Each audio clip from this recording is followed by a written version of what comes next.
بسم اللہ الرحمن الرحیم۔ کچھ درد ایسے بھی اردو ناول پارٹ 2۔ محبت ہونا فطری عمل ہے، لیکن پھر اس کے پیچھے لگ جانا اور اپنی ہر حد کراس کر جانا محبت نئی ہوس بن جاتی ہے۔ لیکن اس نے تو مجھے کبھی چھوا بھی نہیں۔ ایک دفعہ پھر وہ اپنے محبوب کی صفائی دے رہی تھی خود کو، اور جو سچی محبت کرتے ہیں وہ نکاح کرتے ہیں، تو کیا وہ مجھ سے نکاح کرے گا؟ وہ سوچنے لگی تھی۔ لیکن میرے گھر والے تو کبھی بھی رشتہ باہر نہیں کرتے، تو پھر میرا اس سے نکاح کیسے ہوگا؟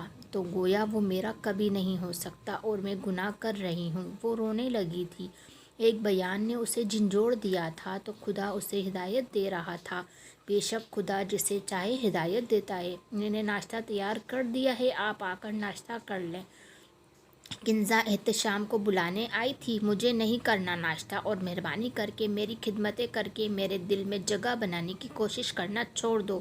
میرے دل میں تم کبھی بھی اپنی جگہ نہیں بنا پاؤ گی۔ احتشام آفس کے لیے تیار ہو چکا تھا۔ کنزا کے آتے ہی بھڑک اٹھا اور بغیر ناشتے کے ہی چلا گیا۔ یہ تو روز کا معمول تھا۔ احتشام کنزا کی کسی بھی غلطی کے بغیر اسے ڈانٹ دیتا تھا اور وہ صبر کر جاتی تھی۔ اس نے کبھی ایک لفظ بھی اپنے دماغ میں نہیں بولا تھا۔ آج بھی وہ چپ کر کے کچن میں آ گئی تھی، بچوں کا ناشتہ بنانے لگی، پھر اسے اپنی ساس کلثوم بیگم کا ناشتہ بھی بنانا تھا۔ احتشام آفس پہنچ چکا تھا۔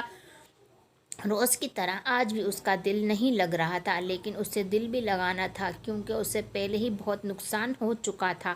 اپنی لاپرواہی کی وجہ سے اب مزید کوئی نقصان برداشت نہیں کر سکتا تھا۔ اس نے اپنی سیکرٹری کو بلا کر ساری تفصیل لی تھی اور کام پہ لگ گیا تھا۔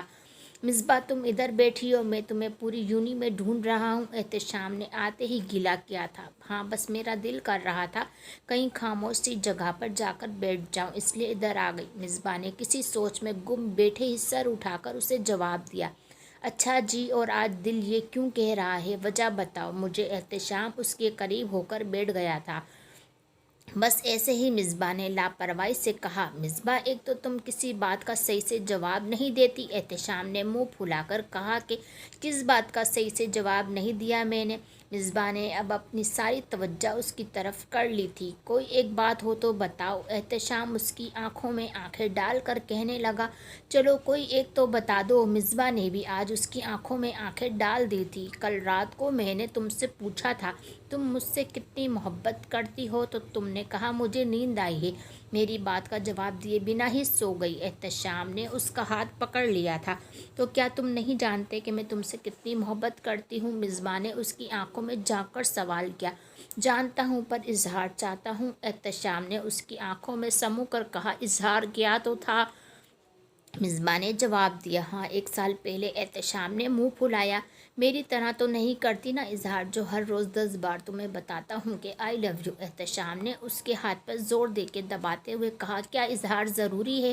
تم مجھے روز نہ بھی بتاؤ تو بھی مجھے یقین ہے کہ احتشام رضا صرف مصباح علی سے محبت کرتا ہے۔ مصباح نے اپنا دوسرا ہاتھ احتشام کے ہاتھ پہ رکھتے ہوئے کہا۔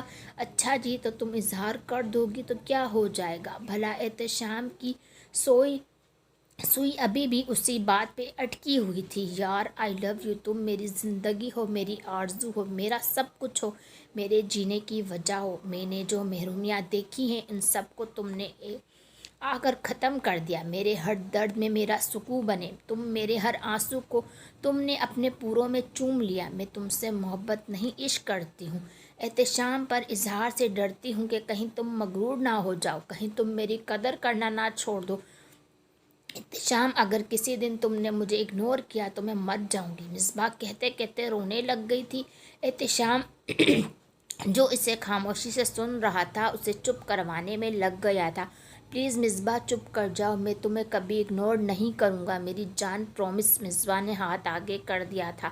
احتشام نے اس کے ہاتھ پہ ہاتھ رکھ کے پکا پرومس کر لیا تھا کہ وہ وقت کبھی نہیں آئے گا جب احتشام مصباح کی قدر نہیں کرے گا۔ وہ کھڑی ہو چکی تھی۔ اس نے وضو کر کے خدا کے آگے سجدہ کیا تھا، رو رو کے گڑ گڑا کے معافی مانگی تھی۔ اس نے اپنے گناہوں کی بے شک خدا معاف کرنے والا ہے۔ اس نے فیصلہ کر لیا تھا کہ وہ اپنے محبوب سے کوئی واسطہ نہیں رکھے گی، وہ اسے چھوڑ دے گی۔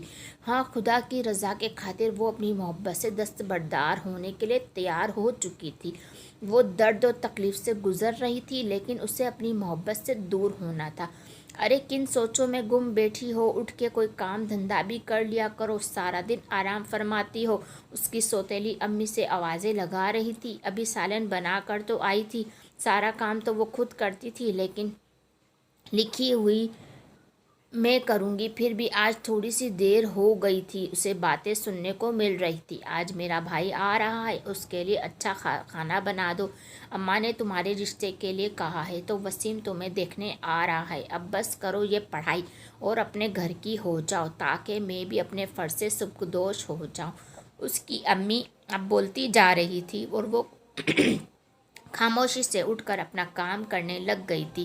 اب یہ سب وہ کسے بتائے گی؟ کون اسے حوصلہ دے گا؟ صبر کرو، ایک ہی تو اس کا دوست تھا جسے وہ خدا کی رضا کے لیے چھوڑنے کا فیصلہ کر چکی تھی، تو پھر خدا ہی نہ بس اسی سے اپنے دل کی باتیں کروں گی۔ اب میں نے آسمان کی طرف دیکھا اور مسکرانے لگی۔ تم ابھی تک تیار نہیں ہوئی؟ شمیم بیگم ساڑی کا پلو پکڑے کنزا کے پاس آ گئی تھی، جو ابھی رف سے حلیے میں بیٹھ کر سیل پر اپنے فرینڈز کے ساتھ گپ شپ میں لگی ہوئی تھی۔ ماما، میرا بالکل دل نہیں کر رہا جانے کو، آپ ہی جائیں، کنزا نے لاپرواہی سے کہا۔ ارے کیا ہو گیا ہے تمہیں؟ آج کلثوم کے بیٹے کی سالگرہ ہے، احتشام رضا کی، تم ادھر جانے کے لیے انکار کر رہی ہو؟ شمیم بیگم اسے حیرانی سے دیکھ رہی تھی، جو پہلے تو بہانے بناتی تھی خالہ کے گھر جانے کے، آج انکار کر رہی تھی۔ ماما، کیا کرنا ہے جا کر؟ احتشام تو ہر وقت ایٹیٹیوڈ دکھاتا رہتا ہے، بات بھی بہت کم کرتا ہے مجھ سے۔ آج تو پھر اس کے فرینڈز آئے ہوئے ہوں گے، وہ بالکل ہی مجھے ٹائم نہیں دے گا، کنزا نے دکھی لہجے میں کہا۔ کتنی محبت کرتی تھی وہ احتشام سے، لیکن احتشام نے ہمیشہ اسے خالہ زاد کزن کے آگے کچھ زیادہ اہمیت نہیں دی تھی۔ اچھا تم آؤ تو صحیح، میں کلثوم بیگم سے بات کروں گی، وہ اسے سمجھائے گی۔ شمیم بیگم نے اس کے بالوں کو پیار سے سہلاتے ہوئے کہا۔ اٹھ کے تیار ہو گئی تھی کہ چلو دیدار ہی صحیح۔ آدھے گھنٹے کی مسافت پر رضا ہاؤس تھا، جو اس علاقے کی سب سے بڑی کوٹھی تھی، آج لائٹ سے چمک رہی تھی۔ رضا صاحب اپنے اکلوتے بیٹے احتشام رضا کی سالگرہ ہر سال بہت دھوم دھام سے مناتے تھے۔ احتشام بھی اپنے سب فرینڈز کو انوائٹ کرتا تھا، لیکن مصباح کبھی بھی نہیں آ سکی کیونکہ اس کی فیملی اسٹرکٹ تھی، لیکن دوسرے دن احتشام کا گفٹ اسے مل جاتا تھا۔ جزاک اللہ۔